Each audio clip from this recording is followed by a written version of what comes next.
Olá meninos, tudo bem? Aqui é a professora Rita de Cássia para mais uma aula com vocês. Hoje nós vamos falar sobre a literatura brasileira. Gente, a nossa literatura é uma literatura riquíssima, né? A dizer que ela vem por uma história completamente assim mergulhada em acontecimentos e fatos, né? Que vão propiciando cada vez mais uma renovação estética, cultural, artística, né? Então hoje a gente vai falar sobre os principais, né, fatos históricos, né, que contribuíram, né, para a chegada do pré-modernismo ao Brasil, né? O Brasil passava por uma transição do regime monárquico, né, que a gente estava saindo da monarquia para o republicano, né? É chamado assim o período da República Velha, né? E muitas vezes também esse período é chamado, denominado, né, por assim dizer, como República do Café com Leite, né? Então, graças à oligarquia, né, promovida pelos grandes latifundiários, né, dos estados de São Paulo e Minas Gerais. Além dessa transição, né, de regime, né, e dessa república, né, chamada Café com Leite, né, havia também ali uma denominação, né, das classes, né, a classe dominante, como o exército, a burguesia industrial, né, que estava ganhando muita força, especialmente em São Paulo e no Rio de Janeiro, e também veio o surgimento do modo de produção, né, aquele modo de produção industrial que vai trazer com ele o aumento da urbanização, o aumento, o crescimento, desenvolvimento das cidades, né? E vai criar novos estratos sociais, né?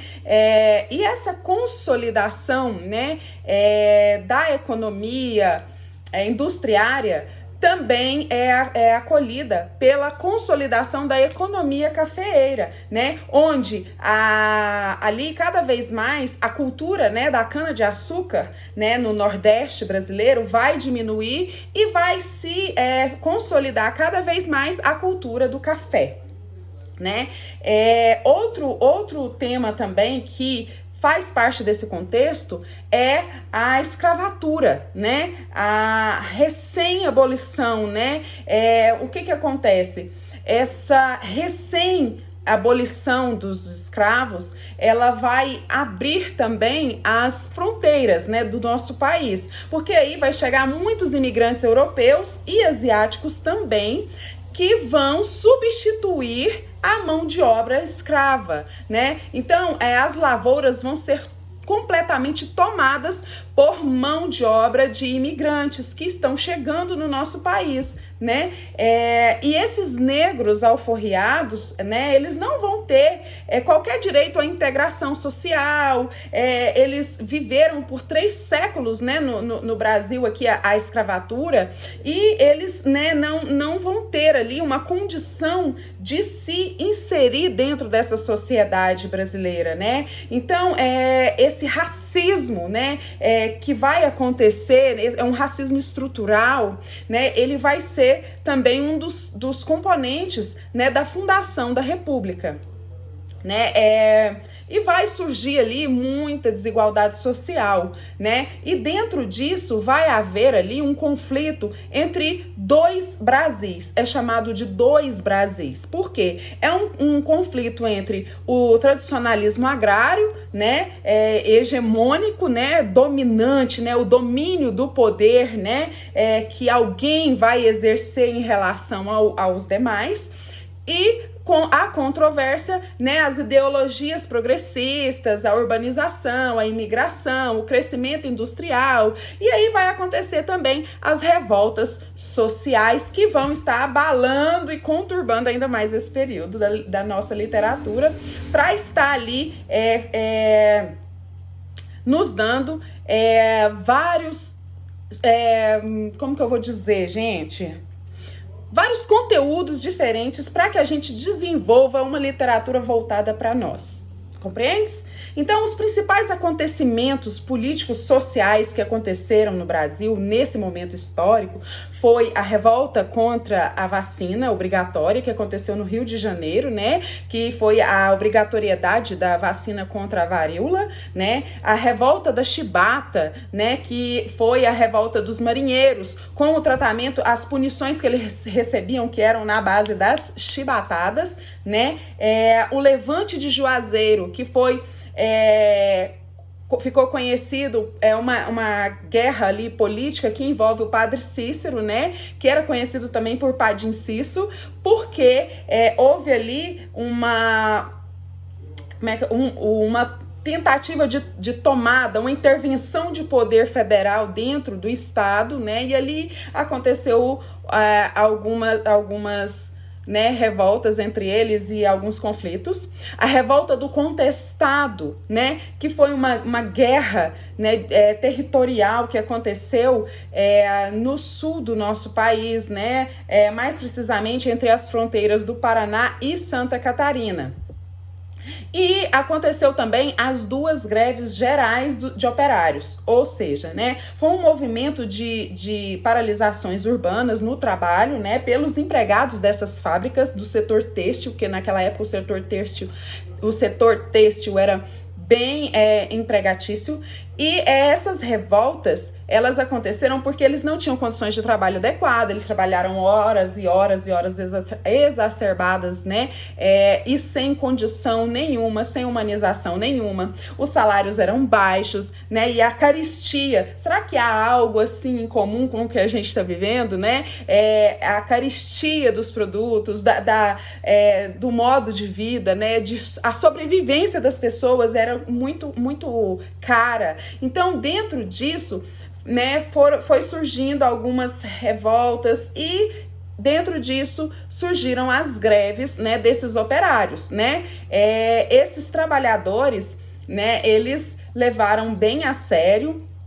E tanto que, graças a Deus, esse movimento, né, grevista, ele conseguiu expansão e etc e tal. Meras coincidências, viu, gente? Vocês podem ver que um povo que não conhece a sua história, ele tende a repetir os mesmos erros, né? Então, quando a gente vê lá a revolta da vacina, que as pessoas não queriam vacinar contra a varíola, né? Aí você vê hoje as pessoas revoltadas porque não querem vacinar, né, contra a Covid. Então, assim, né, quem sou eu, né, para poder criticar? Porém, a gente tá revivendo alguns momentos da nossa história, do nosso período histórico, beleza? Então, dentro desse cenário, né, dentro desse contexto histórico, alguns caras, né, conhecidas como Euclides da Cunha, né, Lima Barreto, Monteiro Lobato, Augusto dos Anjos, Graça Aranha, são alguns dos nossos principais autores pré-modernistas, tá? E esses caras, eles vão fazer total diferença na nossa literatura, na arte, beleza? As características, né, mais importantes que eu posso citar para vocês, né, do pré-modernismo é que eles vão romper com o passado, eles vão romper com as normas acadêmicas, eles vão romper com a linguagem parnasiana, eles vão aderir, né, a linguagem simples, a essa troca de palavras simples que a gente tem. Eles vão aderir ao modo coloquial, que é a maneira como a gente se expressa, a maneira como a gente troca, como a gente conversa, né? Eles vão escrever ali, né, das coisas que estão acontecendo naquele momento. Eles vão falar, vai ser uma cultura, poemas, música, arte, livros, né, toda uma obra voltada para o regionalismo, para o nacionalismo, para as coisas que as pessoas estão vivendo naquele momento. Vai ser uma exposição, uma escancaração, né, da realidade social brasileira. Então eles vão, assim, muitas vezes criticar, eles vão expor, né, as feridas, eles vão cutucar ali pessoas, né, lideranças, para que essa marginalização, essa marginalidade, né, das personagens, principalmente do sertanejo, do caipira, do mulato, né, apareça, né, eles vão tratar temas históricos, política, economia, a sociedade, os conflitos, eles vão escrever e eles vão falar e eles vão demonstrar tudo, né, e assim, eu sempre digo que um dos principais fatores e mais importantes da literatura, né, pré-modernista é a ruptura total e completa com o antigo e abertura para o novo, abertura para novos pensamentos, abertura para a chegada, né, de inovação, né? A maior característica é a inovação, beleza? E você acha, né, que eles tiraram isso, do nada? Claro que não, gente. Existiu ali na Europa, né, um movimento chamado vanguardas europeias, né, onde várias tendências artísticas começavam a florescer, né, ali no continente europeu, né, no início do século XX, e que vão acabar por influenciar todo o mundo ocidental, né, que está em busca, assim, de uma ressignificação, que está em busca, assim, de novas origens, né, em busca de considerar, né, a arte, o artista, considerar inovação, certo? Então eles vão romper com todas as tradições anteriores, né? Eles vão fazer diversas experimentações onde ali vai haver arte num vaso sanitário, vai haver arte numa roda em cima de um tamborete, né? Então vai haver experimentações técnicas, vai haver uma consolidação também desse caminho, né, para o surgimento da chamada arte moderna. E dentro dessas vanguardas, nós vamos ter o expressionismo, né? O expressionismo, ele vai valorizar, né, a arte primitiva, né, e a gravura, né? E eles vão ali de uma maneira subjetiva, né, de uma maneira que exige ali a percepção de cada pessoa, eles vão utilizar de figuras deformadas, de cores bem vibrantes, cores aguçadas, né? E uma estética um pouco grotesca, né? Essas são algumas das características do expressionismo. Vamos ter também o futurismo, né? Que eles vão estar ali inundados, contaminados, né? Pelo entusiasmo da modernização, né? Aceleração das cidades que estão assim se tornando metrópoles e assim eles vão cultuar o quê? A velocidade, a máquina, a invenção. Então eles vão fazer ali dentro do trabalho deles, né, refletir essa aceleração, esse dinamismo, né, das coisas. E eles são, assim, muito entusiastas, né, e os seguidores, né, desse futurismo, eles acabam por apoiar, né, assim, declaradamente o fascismo italiano, né, de Benito Mussolini. Mais uma vanguarda, né, é o surrealismo, né, que vai ser impulsionado pela teoria psicanalítica de Freud, olha, professor de português, né, no inglês nada, né, então eles vão propor ali uma arte que vai abordar, né, o onírico, né, o inconsciente, né, então eles vão, assim, vai acabar com aquela fronteira entre o sonho e a realidade, né? Então eles vão ter processos não racionais, ou seja, irracionais do cérebro, né? Em oposição a essa objetividade científica, mecânica, né? E hiperlógica, né? Então eles vão abordar ali mais coisas entre o sonho e a realidade, beleza? Então o surrealismo vai falar um pouco disso aí. E a gente vai ter também o cubismo, né? O cubismo, ele vai vir em busca de uma ruptura com uma tradição artística. Ele vai buscar ali uma nova realidade, né? Essa realidade industrial, né? Em que o tempo é mais acelerado, né? Então, a principal característica do cubismo é o banimento daquela perspectiva plana, né? Eles vão geometrizar as formas, né? Então, assim, diferente das perspectivas, né? Eles vão inovar a arte deles, né? As artes plásticas, a literatura, fazendo uma técnica de colagens, né? Então eles vão utilizar ali de colagens e da representação das diversas perspectivas ao mesmo tempo. Beleza? E não menos e nem mais importante, a gente vai ter o dadaísmo, né? Que vai ser também um provocador, um inovador, né? Um arrojado. Os dadaístas, eles vão falar muito sobre, né, a catástrofe, né, a matança da Primeira Guerra Mundial, né? Então esses artistas, eles vão abolir as leis da lógica, né, e eles vão ter assim a cultura, né, a destruição também é uma criação. Então é uma arte que é chamada de uma anti-arte. Então eles propõem uma anti-arte, beleza? Essa é uma das características mais marcantes do dadaísmo, né? Porque eles valorizam assim uma ruptura, né? Uma negação de certos valores, né? E eles não vão assim querer aquela arte pela arte, é uma anti-arte, beleza? Onde a destruição de coisas assim perfeitas, né? A destruição vai ser ali uma característica de criação.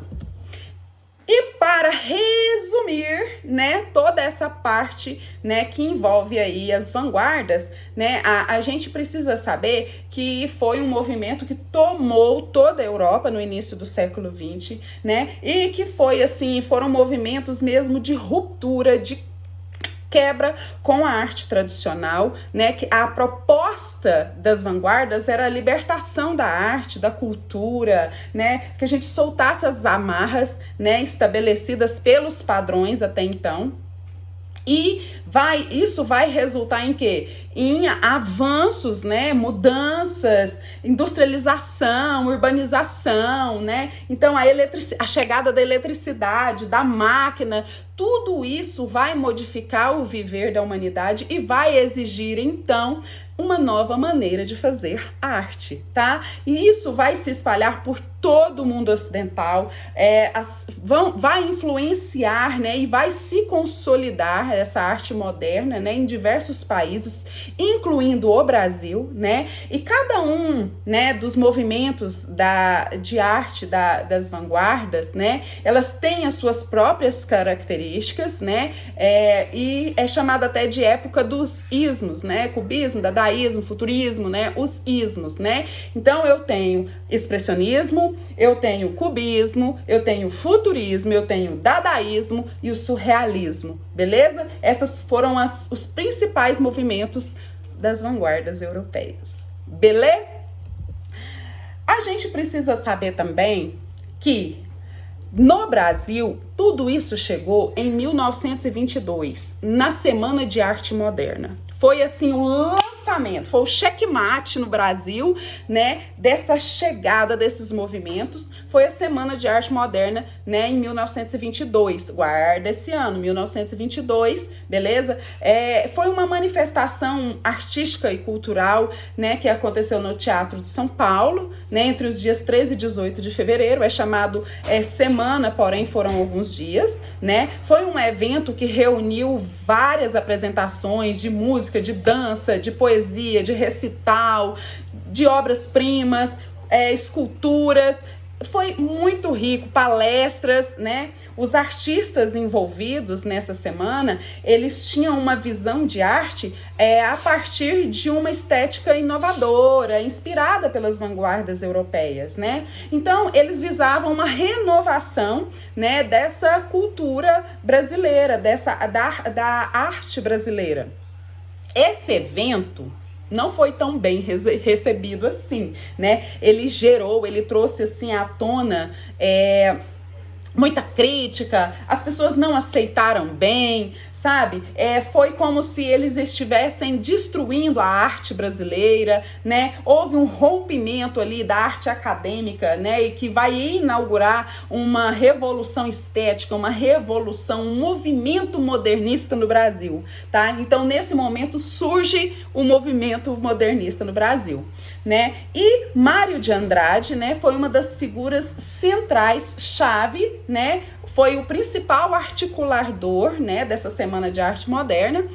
E quem esteve ao lado dele e ajudou ele, foi um dos outros organizadores, foi o escritor também, Oswald de Andrade, e o artista plástico Di Cavalcanti. Então, esses rapazes, eles fizeram acontecer essa Semana de Arte Moderna pra gente aqui no Brasil.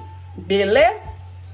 Algo muito importante que eu gostaria que vocês não esquecessem, que a Semana de Arte Moderna foi importantíssima, porém foi um evento marcado por várias críticas, não foi bem aceito, bebê. E para a gente finalizar essa primeira parte, né, da nossa apostila, eu gostaria de ressaltar aqui com vocês Oswald de Andrade. Oswald escreveu alguns poemas, né, que vão, assim, fazer, né, especificações a respeito das normas gramaticais, a respeito do ufanismo brasileiro, né? Então, no poema chamado Erro de Português, onde ele vai escrever uma frase, né, propositalmente, com um erro gramatical, apenas para chamar a atenção, né, dessa maneira coloquial que a gente utiliza, né, e das normas gramaticais, né? Esse autor, ele vai utilizar ali dentro desse mesmo poema, né, um adjetivo, né, o adjetivo bruto, para dar qualificação ao substantivo chuva. Então ali ele demonstra a gramática brasileira, né, de uma maneira leve, sutil, e ele demonstra também o coloquial, a maneira que a gente fala. Né? Ainda sobre, né, os poemas de Oswald, nós temos no poema Canto de Regresso à Pátria, né? A gente pode dizer que lá Oswald, ele faz uma paródia com a Canção do Exílio. Por quê? Porque ele vai apresentar alguns elementos que vão discordar desse nacionalismo ufanista. Aí você pode perguntar, professora, mas o que é ufanista? É aquela pessoa que tem aquele amor fervoroso mesmo pela pátria, aquele exagero, né, de amor e de sentimentos e de colocações a respeito da sua pátria. Então ele vai utilizar ali elementos que vão discordar desse nacionalismo dentro desse texto romântico, ok? Fica aí mais uma aulinha de língua portuguesa da nossa literatura para você, bebê. Muito obrigada e até a próxima. Beijo!